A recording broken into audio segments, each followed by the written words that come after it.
The Bill of Rights to the United States Constitution holds some of the most treasured rights held by Americans.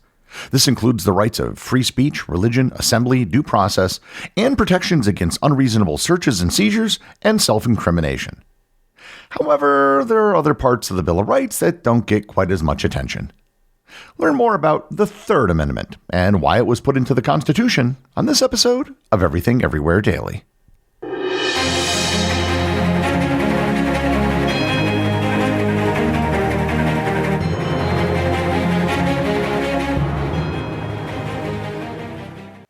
This episode is sponsored by Quince. If you've been listening to the show for even a little while, you've heard me talk about Quince. The reason why I have such good things to say about them is because Quince has hit the trifecta by offering products that are low cost, high quality, and easy to purchase and return online. They can do this because they work directly with top artisans and cut out the middleman. This is how Quince gives you luxury pieces without the crazy markups. I had someone over at my place the other day and they asked me, "Where's that Quince blanket you talk about?" And I said, "It's right there." And they checked it out and said, "Wow, that's really a nice blanket." And I was like, "Yeah, it is." If you're looking for men's or women's clothing, home goods, or travel accessories, you owe it to yourself to check out Quince. Go to quince.com/daily for 365-day returns plus free shipping on your order. That's QUINCE.com/daily to get free shipping and 365-day returns. Quince.com/daily. If you enjoy Everything Everywhere Daily, I think you'll love No Fixed Address, a travel podcast that's your backstage pass to the world's hidden gems. For the past 3 years, hosts Michael and Vanessa have been living out of suitcases, trading a fixed address for street food stands.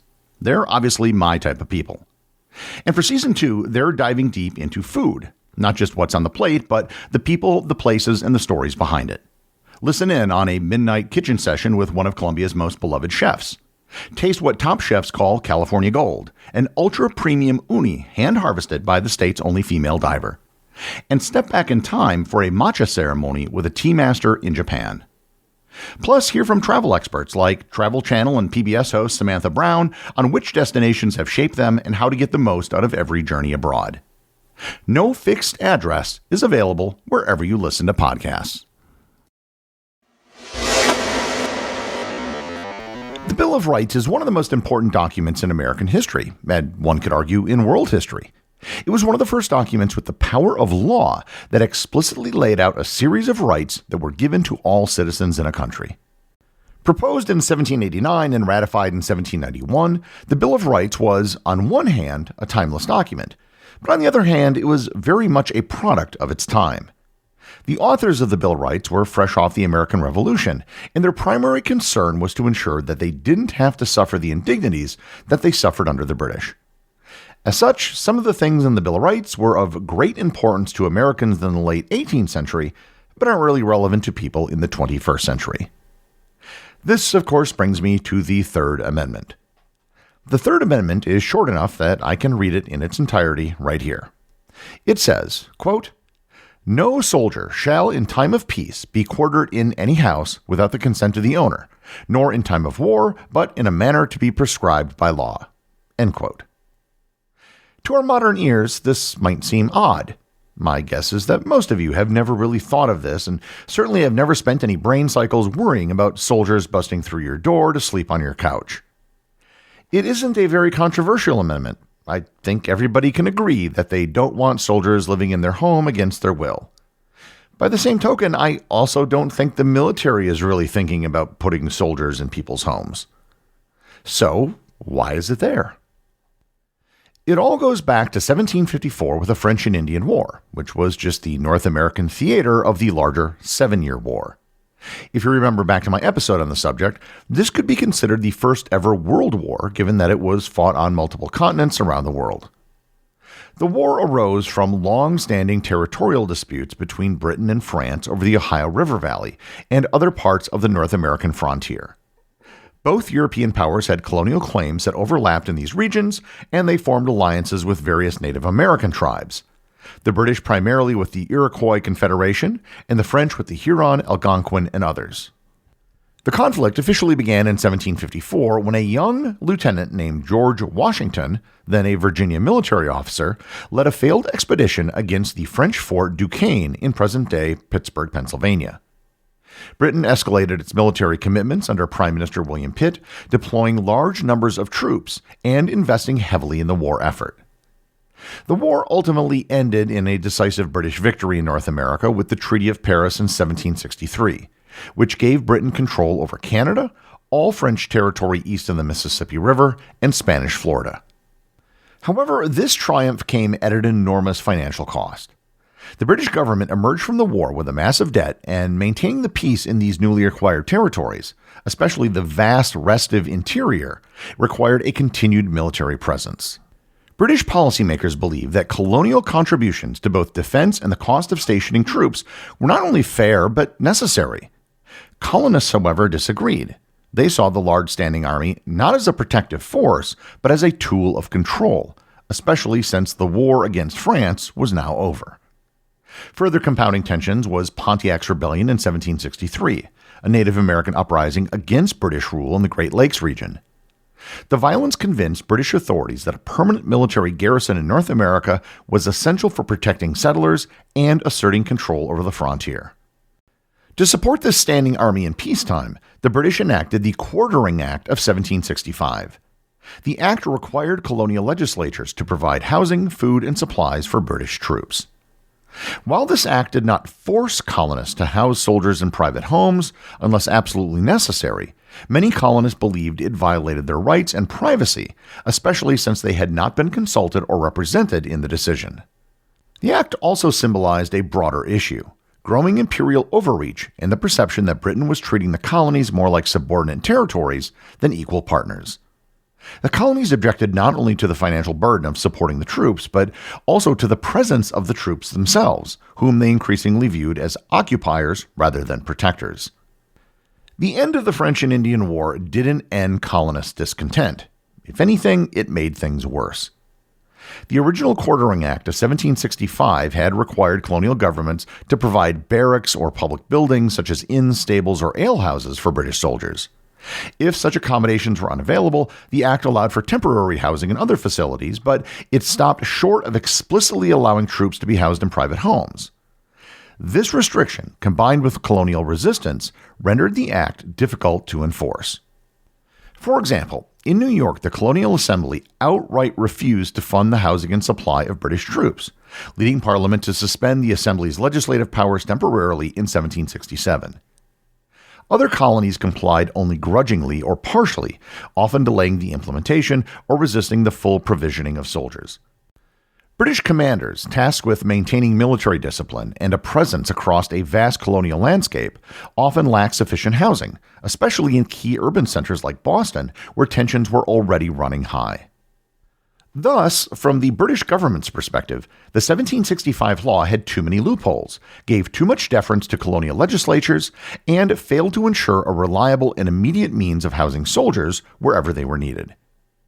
In 1774, Parliament passed a revised Quartering Act as part of the Coercive Acts, along with the Boston Port Act, the Massachusetts Government Act, the Administration of Justice Act, and the Quebec Act. This new version aimed to correct the perceived shortcomings of the earlier legislation and delivered a clear message of imperial authority. There were several reasons for the passage of the revised Quartering Act of 1774. The first was punishment for the Boston Tea Party. The British government was infuriated by the destruction of valuable East India Company tea and the colonists' defiance of British trade laws. The coercive acts were intended to punish Boston and Massachusetts, but also to deter similar acts of resistance in other colonies. The second reason was for greater flexibility of the military. The 1774 version of the Quartering Act gave royal governors more direct authority to find lodging for troops, allowing them to bypass colonial assemblies entirely. It also gave them the power to quarter soldiers in private homes if necessary, even though this clause was not explicitly written into the act. It was widely feared to be implied and left open to interpretation. The third reason was centralizing authority. By taking the decision-making power away from the colonial legislatures, the act reaffirmed Parliament's supremacy and attempted to undermine the growing autonomy of local colonial governments. The fourth reason was checking urban tension and rebellion. Cities like Boston were becoming flashpoints of unrest, and the British wanted to ensure the presence of troops in strategic locations, not just on the frontier, but in the heart of rebellious cities where they could suppress uprisings and protect British officials. Like the other coercive acts, the 1774 Quartering Act was seen by the colonists as a gross violation of their rights. It stoked fears of a standing army being used not for defense, but to subjugate the population, especially since it could now be housed more easily among them and possibly even within their homes. Many saw this as a form of martial law in disguise, and it became a rallying point for patriot leaders. Now, fast forward a decade and a half to the creation of the U.S. Constitution. When the Constitution was being debated, anti-federalists expressed concern about the federal government's power to maintain standing armies. The Third Amendment was part of James Madison's response to these concerns, designed to prevent the new federal government from repeating what colonists viewed as British tyranny. The framers created structural protections against government overreach by ensuring that military power remained subordinate to civilian authority, even in its most basic manifestations, like housing arrangements. The Third Amendment is often called the Forgotten Amendment because it has generated remarkably little jurisprudence. In fact, the United States Supreme Court has never decided a case primarily on Third Amendment grounds. There are several reasons for this. Changes in military logistics and housing made quartering in private homes unnecessary. The professionalization of the military with dedicated bases and housing, and the amendment's effectiveness in preventing the behavior that it was designed to stop. Despite its limited direct application, there have been a few notable cases in history that involved, or at least referenced, the Third Amendment. The most significant Third Amendment case was Engblom v. Carey in 1982, which came from the Second Circuit Court of Appeals. During a prison guard strike in New York, striking employees were evicted from their staff housing, which was then used to house National Guard troops called in to replace them. The court held that the Third Amendment applied to state governments through the 14th Amendment's incorporation doctrine, and that the term owner could be interpreted broadly to include tenants. While the guards ultimately lost the case due to other reasons, this ruling established that the Third Amendment does protect citizens from having state troops quartered in their homes. There have been a few other cases that have obliquely referenced the Third Amendment. Griswold v. Connecticut in 1965. While not primarily a Third Amendment case, Justice Douglas's majority opinion cited the Third Amendment, among others, as evidence of a constitutional penumbra that created a zone of privacy. United States v. Valenzuela in 1951. A federal district court mentioned the Third Amendment in a case involving the seizure of an apartment building. The court noted that while the government could exercise eminent domain, it could not simply occupy private dwellings without proper legal procedure.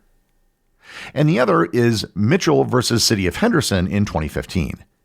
In this case, a family claimed Third Amendment violations when police occupied their home while investigating neighbors. The court ruled that the police officers were not soldiers for Third Amendment purposes, highlighting the amendment's specific application to military forces.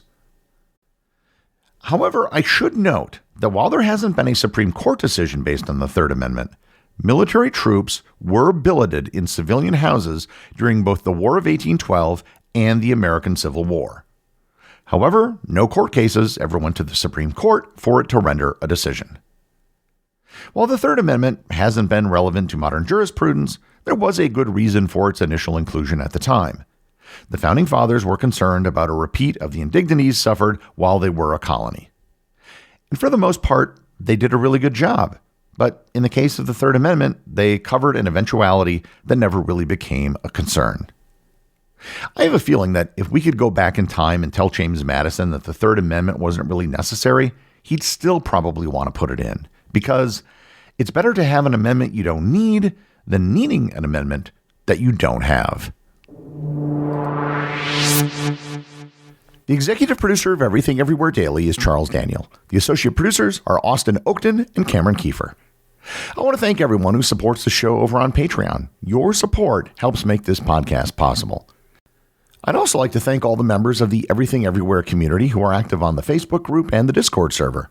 If you'd like to join in the discussion, there are links to both in the show notes. And as always, if you leave a review or send me a boostagram, you too can have it read on the show.